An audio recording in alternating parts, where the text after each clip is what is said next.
Welcome to the Genius Factory. Enjoy the video. You start in the Files by Google app. Open it now and go directly to the Browse tab. Once there, tap the locked folder entry. If you don't see it, update the app and relaunch. You will be prompted to authenticate. Use your fingerprint, face, or PIN. This step proves your identity and unlocks the encrypted space, so make sure the device screen lock matches your chosen method.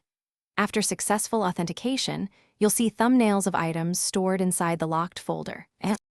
Once inside the locked folder, you can preview photos or files by tapping them and use the three-dot menu for actions. If you want items back in regular storage, select Multiple Items, tap Move, and choose a destination on your device. This removes them from the locked folder but preserves copies. Conversely, to secure items, choose Move to Locked Folder from the Sharing or File menu. Make sure you only move copies you truly want protected, because when you finish, close files, or navigate away, the locked folder automatically secures itself and requires your screen lock on next access. If you can't find the locked folder later, clear the file's app cache, update, or reinstall it.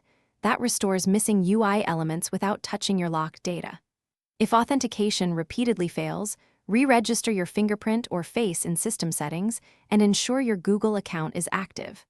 As a last resort, back up visible files before making major changes to the app or system. Thanks for watching. If you found this helpful, don't forget to like and subscribe.